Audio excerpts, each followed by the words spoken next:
Catus Maximus here, this time with a quick review of the Stanley Professional 87-138. This is Stanley actually undercutting their own Mac and Proto brand by making cheesy, bog standard roundhead ratchets, stamping professional on them. Never understood that about Stanley. This one, anvil, it's okay for a roundhead, but it is a little bit loose, surprisingly enough, even with a little bit of rust. This one seems to work pretty well, or at least reliable. This is going to have a bog standard mechanism in it. There's nothing particular of note about this ratchet. Besides, I just like reviewing different ratchets just to put the information out there. People may say, oh, I found this old Stanley 87-138 or old Stanley Professional, or I was looking at it on Craigslist. Let's see what it looks like.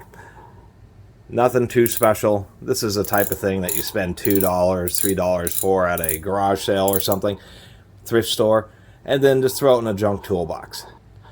And that's really about what it's good for. This is by far not a professional ratchet. It's certainly no Mac or Koken or Snap-on or anybody like that. Let's go ahead and pop it open just so we can take a look at the mechanism in here.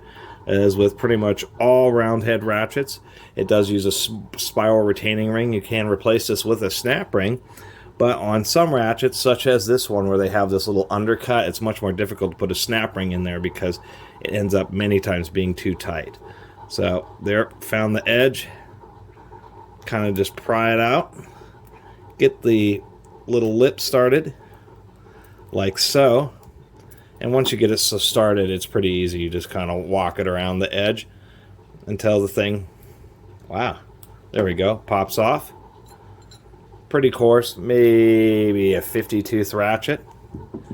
And a single tooth, what we'll call an SK style rocking pawl with 3 little teeth on it. This is really about as bog standard as it gets. Absolutely not a lot to talk about, so I picked this up, and this is something I'm just going to end up redonating because I, desperately try to grow my YouTube channel, and so I'll pick up these things just to do a little video on them. We'll toss a little lube in there to get it a little bit loosened up, and maybe clean up this ratchet head. Pop this back in here. And pop our little retaining spring. This one's actually pretty thick and pretty rigid compared to a lot of other ratchets that I've experienced, so at least I'll give Stanley that at least they used a decently strong and heavy-duty retention ring in here.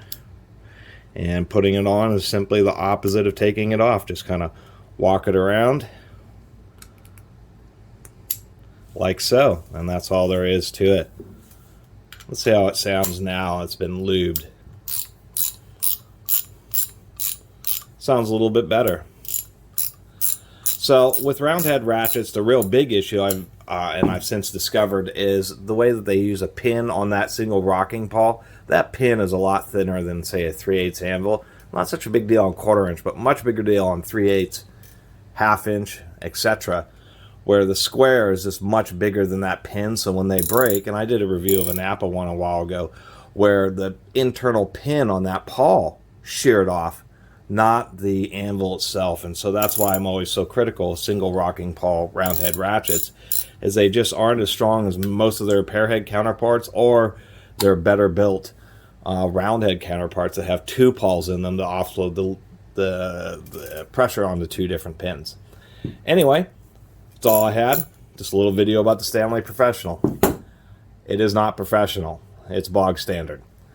Anyway, really appreciate everybody who's been watching and subscribing. If you haven't subscribed, please do. Till next time, Catus Maximus out.